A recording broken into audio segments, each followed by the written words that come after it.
After the victory at Missionary Hill, Sherman succeeded Grant as the commander of the armies of the West, while Grant went on to become a lieutenant general as the general-in-chief of all Union armies.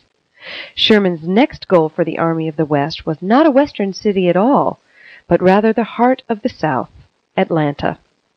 It was 100 miles away from Chattanooga as the crow flies, but between it lay a series of mountains that provided many opportunities for defense.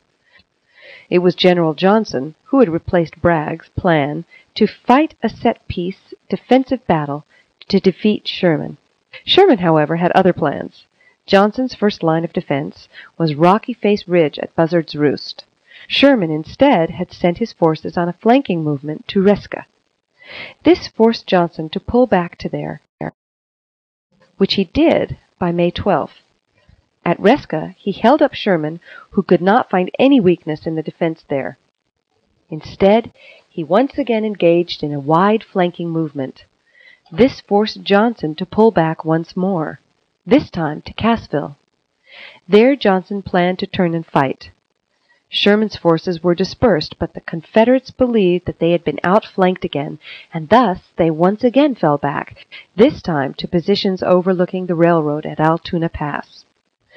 There they stopped before entrenched Confederate positions along Kennesaw Mountain. In frustration, Sherman launched, on June 27th, a number of fruitless attacks on Confederate lines. For the first time, Sherman's forces suffered higher losses than the Confederates. Sherman then reverted to flanking movements, this time sending McPherson around to the Confederate rear. Johnson spotted the movement and fell back to Smyrna, about 5 miles from the Chattahoochee.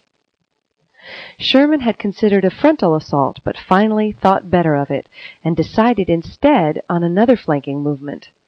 This time he forced the Confederate forces back to the Chattahoochee River. When Sherman reached it, he was able to see his goal, the city of Atlanta, 8 miles in the distance. Other flanking movements once again forced Johnson to make one last retreat, this time to Peachtree Creek, a mere 5 miles from Atlanta. By this time, the Confederate government had lost faith in Johnson's ability to defend Atlanta. On the 16th, he was relieved of command and replaced by Hood, one of his subordinates. Hood was more aggressive than Johnson. On July 21st and 22nd, the Confederates, under Hood, launched 2 attacks against Union forces. Neither succeeded. In the course of the attack on the 22nd, Union General McPherson, who Sherman considered the finest general in the Union Army after Grant and himself, was killed. Sherman went ahead and began a siege of Atlanta. He began long-range artillery fire as inhabitants of the city began to flee.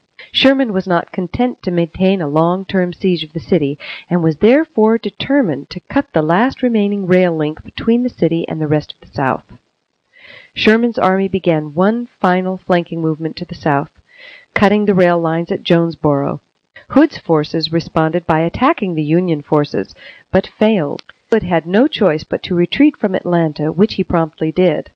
On September 2nd, Sherman's army entered Atlanta. In less than 4 months, and at the cost of 31,000 casualties, the heart of the South had been taken.